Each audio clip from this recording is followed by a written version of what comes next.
Gayla just randomly contacted me. She's going to hate me for saying this, but she contacted me at Christmas. We got 2 little girls in the middle of the night. And our family of 6 turned into 8 at 3 o'clock in the morning. And Gayla randomly sends me this message and says, I want to help. And for our family, she was that one. And she sent us a check, and with that, we bought some bunk beds, and we put them together the night before Christmas Eve so we could take care of these kids. And so I just love that Premier is a community of people who actually care. And just like Tim was saying at the beginning, integrity. These are the people who are putting their money where their mouth is, and they are walking the talk. So, put your hands together for Gayla Ungerer.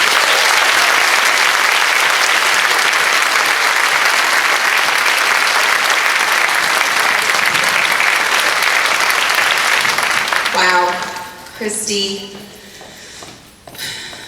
love you, love all of you.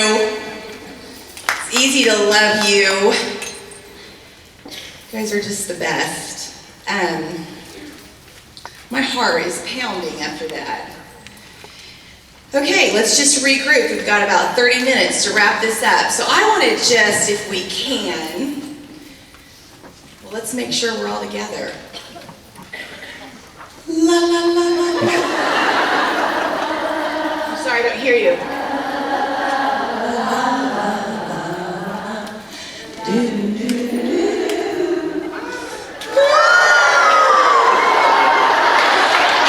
You know that song is really loving you. You know that song?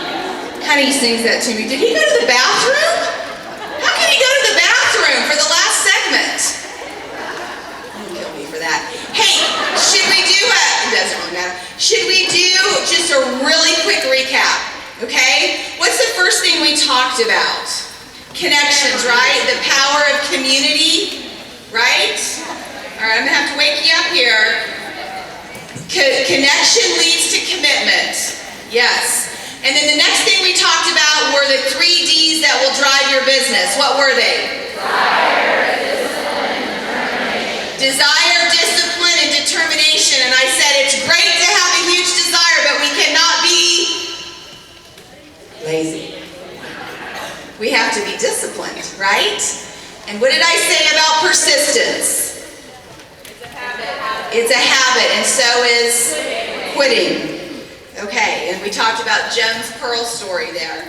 And then I told you there were 3 areas that I wanted you to get really good at in your business. What were those? Jewelry shows? Serving others. Okay? And the gals down here in front asked me, one of the things I did say is I said, ways to increase your retail. I said there's 2 ways. And I said the first way is increasing your attendance, right? And I gave you some ideas for that. And I don't think I was clear on the second one. So the second way to increase your retail is to sell looks. And that was the point I was trying to get at. Sell a look. Don't just show a necklace or 2 necklaces. Show the whole look and paint the picture for how those ladies are going to wear that, what they're going to wear it with. And that will increase. And like I said, when I say turn to page 111, and you're going to want the entire suite of jewelry. You're going to want the necklace. You know, that's selling a look versus just selling a piece. And that will increase your retail. Okay, so with all of that said, we're going to conclude with the next, there's 2 more points I want to make. The next one, and a lot of you have asked me questions about this. You understand that we moved from California. My children were 5th grade and 8th grade at the time. I'd been in 11 years. Starting over in California was actually really not too difficult because I had a lot of kid connections. Okay, you know, my daughter was in softball. The kids were real active in a lot of different things. And so it was different. You know, moving to Texas and then both being in college, really every contact I've had to make. You know, I know a lot of people in Dallas, but I don't know if you know this, none of them are having shows for me because they all sell Premier. So I thought this was so cute, you guys. I found this training that Andy did back in the 1990s. And this is what it is. It's the 10 C's. Do we have that slide up? No. If we could move to that one, the 10 C's. It's probably the second one from the last. Oh, still that, okay. Here's what he writes. Here, this is Andy. The 10 C's of success. Convinced. Contacts. Commitment. Contacts. I know. Consistency. Control. Courage. Do you think contacts are important in this business? I would say so. They are so important. I mentioned earlier, what I don't want to see happen to you is you run out of Premier, you run out of business, so you run from the business. You decide whether or not you're going to renew based on whether or not you have any more shows on your calendar. So it's going to be really important to you as you build your business that you understand there will be times you sponsor yourself out of business. Okay? Some of y'all know what I'm talking about. You're shaking your heads. There will be times that you have a dry spell in getting bookings. The same thing you've always done that produced a lot of bookings for whatever reason. You go 2 or 3 shows and you don't get them. Learning to meet new people and get into new groups is going to be really a very important part of your business as you build it. So let's just talk about some ways that you can do that. There's a really great website. It's called meetup.com. It's not a dating website. I know it sounds like it. Anyone familiar with meetup.com? Okay, so meetup.com is one of the first things I did when I got to Dallas, and you can fill out what's the word? Like a profile. And you can check mark the things you're interested in. So my interests were Bible studies, networking, social groups, anything that had to do with dogs, DIY projects. I love things like that. And so you go through and you fill out your profile, and then every week I get an email with all the groups around the Dallas-Fort Worth area that have something to do with that. Okay, and so that is a great way. You have to learn to meet new people and build new relationships, okay? The other thing that I'm a real stickler on, and I just hate to say this because I've had some great stylists in my day, but you know what? If the chick who's doing your hair is not doing business with you, you may have to move on. I'm just gonna keep it real. It's $200 in Dallas to look like this, and I don't look very good today. This humidity's killing me. I'm on my 3rd stylist. I just want to ask you, is the people you do business with, are they open to doing business with you? In California, I think it was the 3rd person I went to, I sponsored her daughter, and a lot of people from that group.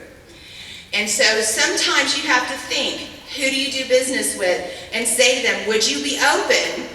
I just love coming here and seeing you every 6 to 8 weeks, and you do such a great job on my hair. Would you be open to allowing me to share my product line with some of your girlfriends? And you know what? You may have to sit there for, a few times and ask that and build that relationship with her. I'm not saying, the first time you go, you spring it on her. You got to build a relationship. But that's another thing that it has worked for me. I'm holding a social networking night in my home. It was supposed to be last week, but we had bad weather. So I've got ladies from different businesses in the community, a realtor. I've got other direct sellers coming to my home. And that night in my home, I will be teaching them the 7 impressions that are made, or the 5 impressions made in the first 7 seconds that someone meets you. How to have a professional and polished look. I'll be giving away jewelry. Yes, there's the opportunity for them to buy Premier Designs. So that is basically for me, what? A personal home show. Okay? And so that's another way to meet new people. I've got a really exciting fundraiser on my calendar with the Sunday school class ladies. I only have 5 minutes. Okay, gosh, I talk long, don't I? Just go like this. Okay. a fundraiser with the girls in my Sunday school class for a ministry that our Sunday school class is involved in. So what I'm trying to say is you have to think outside the box. Just because you run out of shows doesn't mean there's not any business out there. There is business out there, right? And what is that? That is a growth mindset, not a fixed one. A fixed mindset would say nobody wants to have shows. Nobody's interested in, a fundraiser. That is not right. It's not true. It takes time, so be patient when you find yourself in that situation. All right, we're going to end with the final point. I have 10 minutes. Okay, it'll take me that long to get through this one. Okay, we started this morning, or this afternoon, and the first thing we talked about was connection, right? And how important that connection is with all of you in this room, and how that builds commitment, how that builds community. And so it is only fitting today that I end with the most powerful connection that I want you to have. What do you think that is? To Christ. I can only stand here and come at you from the perspective of a Christian and my faith and how important that is. And me being connected to Him, in prayer with Him, reading His scripture, seeking what He wants for my life. That is a full circle moment for me. From learning to do a great jewelry show, to learning to serve others, to really learning what He wants for my life. So I want you to take out a blank piece of paper,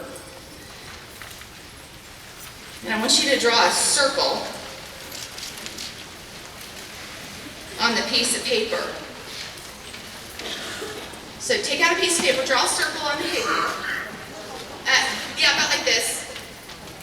And then at the top I want you to write success is.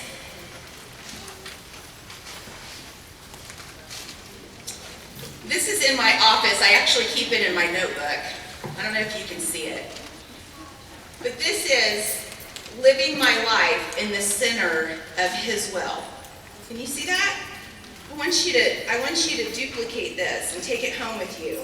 And it will remind you that true success is living in the center of God's will. The only way for us to know what that is through that powerful connection that He's invited you to have with Him. His plan for your life should fall over into your jewelry business. It's all the same thing. I read this quote. I just think this is so good. This gentleman is quoting, it's a quote that he put out there, and he says, God said to me, they are looking at the blueprint of others, but they don't know what it takes to build it. They don't realize that I give everyone a different blueprint, and no two people have the same design. Use your blueprint, Lacey. Use your blueprint, Steph, not theirs. And you will build something the world has never seen before. Isn't that amazing? The only way to know what that blueprint is to be connected to Him. I would have never made it 20 years. I would have died from comparison and insecurity had I not been connected to the person who had the ultimate plan for my life. The last point, it's really the most important. And I hope you really take that seriously. And I really want you to know that if you don't understand what I'm talking about, I'm available to talk to you about that. Because it really is that important. There is this song, we listened to it on the way here today. I just love it so much, and I don't sing, and you know that. But there's this song that just really penetrates my heart, and I want to just give you the chorus of it. And I bet you know it. And she sings, when you don't move the mountains, I needed you to move. When you don't part the waters that I wish I could walk through. When you don't give the answers when I cry out to you, I will trust will trust in you. Who knows that song? I'm going to close with one more story from Joan Horner, from her Gems from Joan book. And this one is entitled, Let Go and Let God.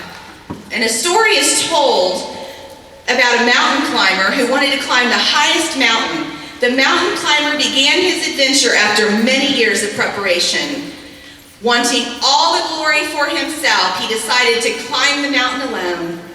The nights fell heavy in the heights of the mountain.